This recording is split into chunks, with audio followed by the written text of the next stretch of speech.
Hello. Today I will tell you about the history of the series of international relations. Basically, I will consider about the international system in the international relations. So, what does mean international system? International system it is a set of relationships among the world states structured according to certain rules and patterns of interactions. Modern international system has existed for less than 500 years. International systems actors, the nations, states, major source of conflict, frequent mismatch between perceived nations and actual borders. Population vary dramatically, great variation in terms of the size of states, total annual economic activity, as well the GDP and great powers. So shortly we can say that this is the interact within a set of the long established rules of game governing what is considered a state and how states treat each other. So these rules shape the international system. We can also consider about the polarity, the types of the polarity.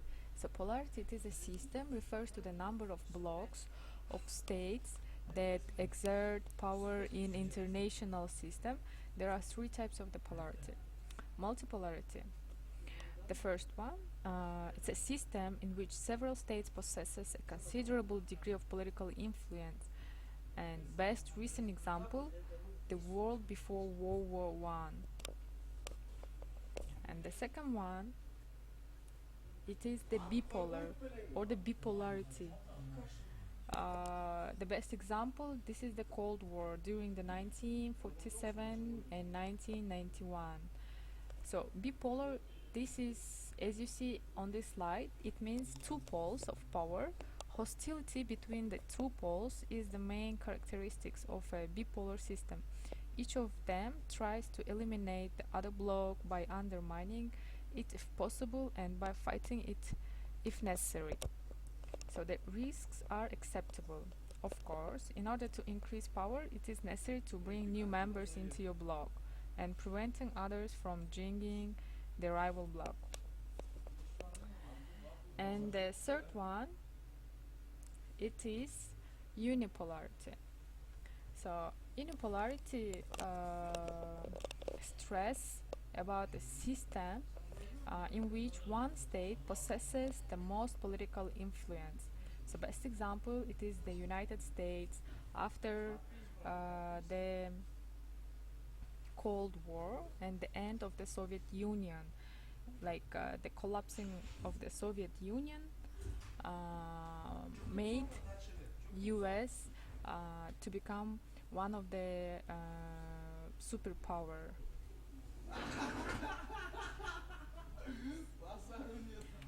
And the hegemonic state system is dominated by one or more powerful states. Unipolarity is a single dominant state. Bipolarity it's a dual hegemony, two dominant states. Multipolarity or collective hegemony, three or more states dominant the system. Less powerful states may align with great powers. States maintain independence in their domestic affairs. We can as well consider about the international system, like classical international systems during the Westphalia 1648 and 1789 and the international system of nowadays. The combination of international of multiple power, it's a systems and flexibility of alignments made for a multipolar environment. The classical era was not an era of peace, but one in which the violent international conflicts that did occur were relatively small affairs between monarchs rather than the total wars between societies that would follow in subsequent eras. And let's see the international system of nowadays. Like the main factors of the international system of today's century. It's a boundaries, like global strong points, units, democracies versus the rest, and interaction, echo, pole, meal, cult, and structure, unipolar and multipolar mixed. So, as well, we can say consider about the disadvantage and advantage of the international system. As we know that advantage allows comparison and contrast between systems, like comprehensiveness. It enables scholars to organize the seemingly disjointed parts into a whole. Um, Systems theory is a holistic approach. Like it cannot provide description of event at the micro level. It does allow plausible explanation as at the more general level. For realist, generalizations provide fodder for prediction. For liberals and radicals, these generalizations have normative implications. And as well that these advantages that emphasizes at the international system level means that the stuff of politics is often neglected, while the generalizations are broad and obvious. The testing of system theories is very difficult. Most theorists are constrained by a lack of historical information, and thus the ability to test specific hypotheses over a long time period is restricted.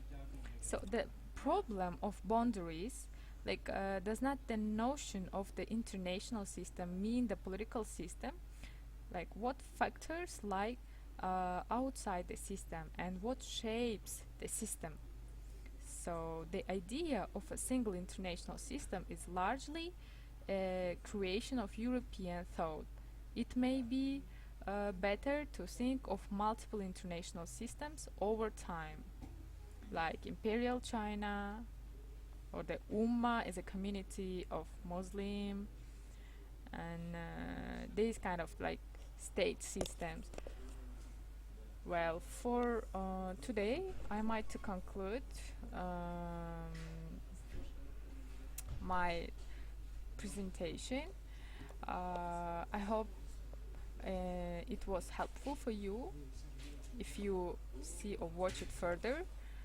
Thank you for your attention and sorry for the noises because I was making this video in the internet cafe. For somehow I have kind of technical problems with the computer, so I'm sorry for some disturbations and thank you for attention.